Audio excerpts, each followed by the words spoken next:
తాకట్లో ఉన్న బంగారాన్ని విడిపించి ఆ రోజున మార్కెట్ ధర కట్టి మిగిలిన డబ్బును మీకు అందిస్తుంది కొమ్మూరి గోల్డ్.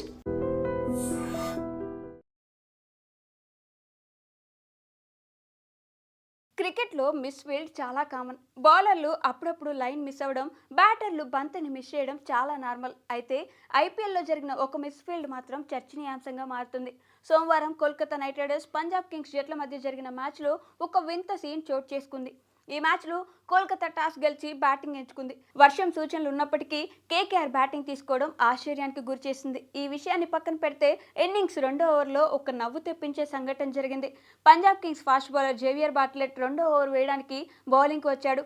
బాల్ స్వింగ్ అవుతుండటంతో తొలి బంతి వికెట్ కీపర్ చేతుల్లో పడింది. రెండో బంతిని బాట్లెట్ ఆఫ్ స్టంప్ కు దూరంగా వేశాడు. ఈ బంతిని వెనక వైపు ఫ్లిక్ చేద్దామని భావించిన అలెన్ షాట్ మిస్ అయ్యాడు. టైమింగ్ మిస్ కావడంతో బంతి బ్యాట్ కు తగిలి అక్కడే గాల్లోకి లేచింది. బాల్ ఎయిర్లో ఉండడంతో క్యాచ్ పట్టుకుందామని Punjab wicket keeper Prabhsimran Singh, bowler Bartlett పరిగెత్తుకుంటూ వచ్చారు.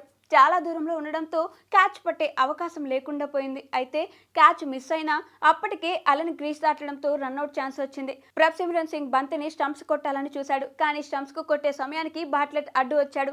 దీంతో బలంగా వికెట్లను విసురుదామని భావించిన త్రో కాస్త బాట్లెట్ వీపుకు బలంగా తగిలింది.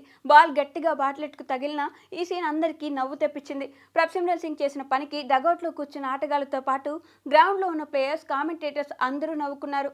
అయితే ఈ ఓవర్ 4వ బంతికి బాట్లెట్ అలెన్ ను అవుట్ చేశాడు. ప్రభ్సిమ్రన్ సింగ్ ఈ క్యాచ్ పట్టడం విశేషం. రెండో బంతికి వికెట్ కోసం కష్టపడిన వీరిద్దరికీ 4వ బంతికి వారు కోరుకున్న వికెట్ రావడం హైలైట్ గా నిలిచింది. ఇక ఇదే ఓవర్ చివరి బంతికి బాట్లెట్ తన అద్భుతమైన స్వింగ్ డెలివరీతో క్యామరూన్ గ్రీన్ ను పెవిలియన్ కు పంపించాడు. దీంతో కేకేఆర్ 16 పరుగులకే 2 వికెట్లు కోల్పోయి కష్టాల్లో పడింది. ఈ దశలో వర్షం రావడంతో మ్యాచ్ ఆగిపోయింది. ఎంతసేపటికి వర్షం తగ్గకపోవడంతో మ్యాచ్ ను రద్దు చేస్తున్నట్టు అంపైర్లు ప్రకటించారు. దీంతో ఇరు జట్లకు చెరో పాయింట్ లభించింది. ఈ సీజన్లో వర్షం కారణంగా రద్దయిన తొలి మ్యాచ్ ఇదే కావడంతో మ్యాచ్ చూడాలని ఎంజాయ్ చేసిన ఫ్యాన్స్ కు నిరాశ మిగిలింది. ఇరు జట్లకు చెరో పాయింట్ కేటాయించడంతో పంజాబ్ 5 పాయింట్లతో టేబుల్ టాపర్గా నిలిచింది. కేకేఆర్ 1 పాయింట్తో 8వ స్థానంలో ఉంది.